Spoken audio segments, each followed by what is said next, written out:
দিনাজপুরের বচাগঞ্জ উপজেলায় পুকুর থেকে সাধকচন্দ্র রায়ের মরদেহ উদ্ধারের 3 দিনের মধ্যেই হত্যার রহস্য উদ্ঘাটন করেছে পুলিশ।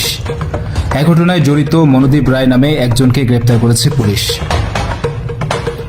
শনিবার সকাল 11:30টার দিকে গ্রেফতার মনোদীপ রায়কে নিয়ে ঘটনাস্থলে আলামত উদ্ধারে যান পুলিশ সুপার মারুফাত হুসাইন।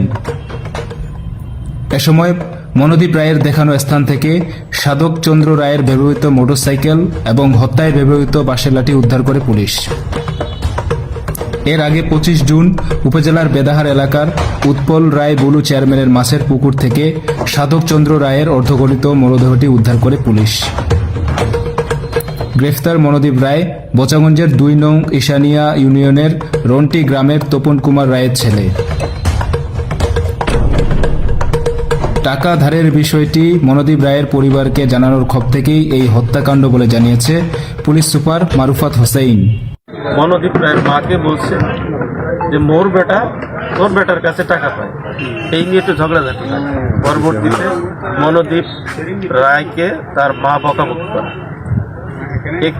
এই জন্য সে মনোদীপ রায় ক্ষিপ্ত হয়ে যায়।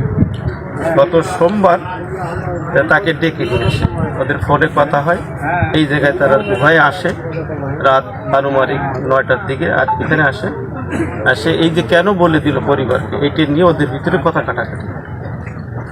কাটাকাটির এক পর্যায়ে সাধক রায় ওর বাবা মা মনোদীপ রায়ের বাবা মা তুলে গালি দেয়। গালি দিলে ও উত্তেজিত হয়ে এখানে থাকা একটা লাঠি দিয়ে বাঁশের লাঠি দিয়ে সে লাঠিটা উদ্ধার হয়েছে। এই বাঁশের লাঠি দিয়ে ওকে মাথার পিছনে আঘাত করে। তো ওইটা একটা সেন্সিটিভ জায়গা হওয়ার কারণে ওই এক বাড়িতেই সে পড়ে গেলে তাকে আরো 2টো বাড়িতে পানি খাই।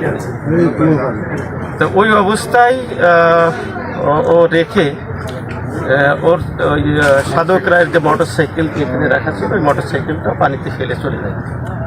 পরবর্তীতে সোমবার, মঙ্গলবার, বুধবার সকালবেলায় এখানে একজন লোক তাকে দেখতে পায়, লাশ হিসেবে তাকে দেখতে পায়। তখন আমাদের নলেজে আসে, আমরা তখন খোঁজাখুঁজি করি যে কে এই ঘটনা ঘটাইতে পারে। আমাদের তথ্যে আসে যে মনোদীপ রায় এই কাজটা করছে। ইতিপূর্বে যেটা বলছি, এটা মনোদীপকে ধরার পরে আমরা তার কাছ থেকে শুনেছি এইভাবে তাকে এই কারণে তাকে মারে। তো আমরা ঠাকুরগাঁ থেকে তাকে নিয়ে আসি, এনে তার স্বীকারোক্তি মতে, তার দেখানো মতে আমরা এখানে দিওতে আসি। ঘটনাটা সে এখানে বলছে আপনাদের সামনে, এবং মোটরসাইকেলটা তার দেখানো মতে সেখান থেকে আমরা উদ্ধার করি।